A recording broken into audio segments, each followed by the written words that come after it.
할렐루야. 저녁물의 복음TV 시간입니다.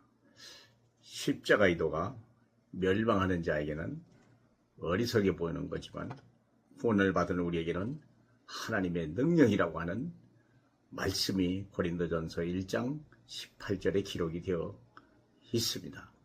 왜 하나님의 아들 예수께서 이 땅에 오셔서 그렇게 무참한 부끄러움과 멸시와 매맞음과 십자가의 죽으심과 그 피를 흘리시고 그리고 그 많은 물을 흘리셨을까요?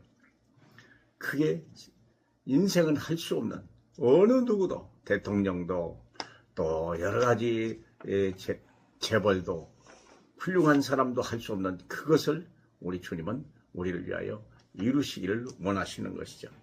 다른 말로 말하면 바로 불신자에게는 6가지 근본 문제가 있다는 걸 아시지 않습니까?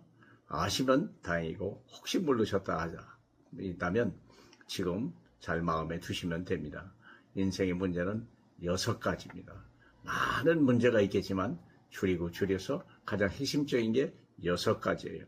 첫 번째 문제는 근본 문제입니다. 하나님의 아들 예수께서 오셔서 우리의 해결한 것은 창세기 3장 사건, 에덴 동산 사건.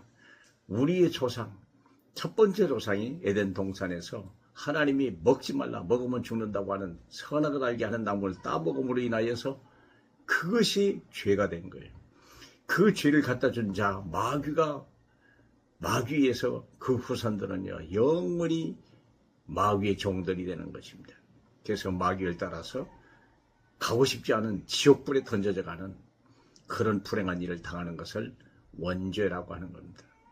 그래서 우리가 그 사건 때문에 하나님을 떠나서 이 세상으로 쫓겨난 거 아닙니까?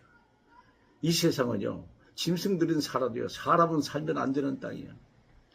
얼마나 어려운 일이 몰라요. 수많은 사람들 다 죄인이죠. 땅은 메말라 있죠. 심어도 나지 않죠. 또 여기에 흑암의 권세, 어둠의 세력, 악령이 세상을 지배하는 거예요. 그 문제를 단번에 십자가에 해결하신 분이 바로 예수 그리스도죠. 그 첫 번째 근본 문제이라 하시는 거예요. 사람들은 이 문제가 있는지도 몰라요. 근데 하나님은 이 문제를 우리가 알지 못했던 원죄 사건과 하나님을 떠나버린 사건과 나도 모르게 있는 운명에 잡혀있는 이 불쌍한 인생들을 단번에 우리를 해결하신 것입니다. 그게 예수 그리스도의 십자가의 도입니다. 두 번째는요, 하나님을 떠나서 하나님이 아닌 다른 피조물을 섬기는 것.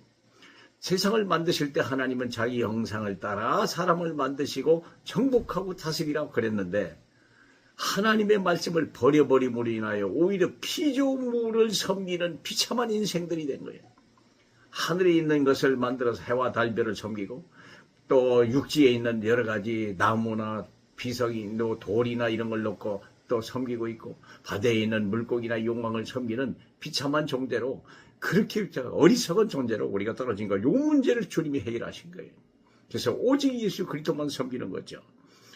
그리고 세 번째는요, 하나님을 떠나기 때문에 내가 내 인생의 주인이 돼가지고 얼마나 많은 문제 속에 삽니까? 일용할 양식을 위해서.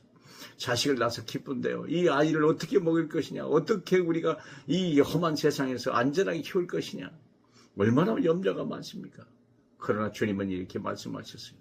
수고하고 무거운 짐진 자들아 다 내게로 오라. 내가 너희를 쉬게 하리라. 내 짐은 가볍고 내 멍에는 쉽다 말씀하신 것입니다. 그래서 아무것도 염려하지 마라. 내가 너에게 나의 평안을 주노라. 그거 세 번째 문제를 주 예수께서 해결하셨습니다.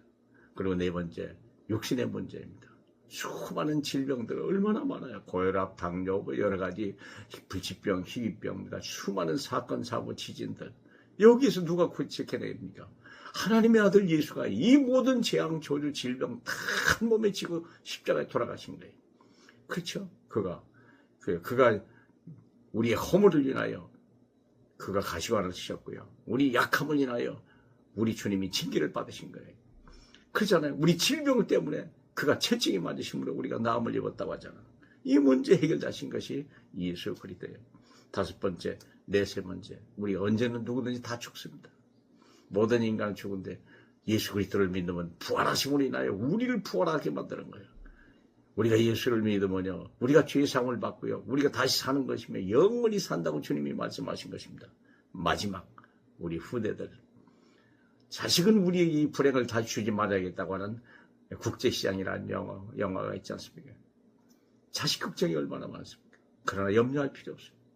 내가 만난 하나님, 내가 나를 구원하신 그 예수 그리스도를 내 자녀들에게 정확하게 심어준다면 그들은 우리보다 더 큰 축복을 받게 되는 것입니다. 하나님이 아브라함을 시작하여 아브라함, 이삭, 야곱 그리고 요셉이지만 그 언약을 가진 그들이요 대를 거듭할수록 더 큰 하나님의 그 축복 속에 들어갔다는 사실을 잊지 마시기 바랍니다. 십자가의 도가 멸망하는 자에게는 어리석어 보이지만 구원을 받은 우리에게는 하나님의 큰 구원의 역사하는 걸 오늘도 다시 한번 회복하시고 정말 하나님 앞에 영광을 돌리고 감사하시는 저와 여러분 됐으면 좋겠습니다. 오늘도 주의 날입니다. 함께해 주셔서 감사합니다.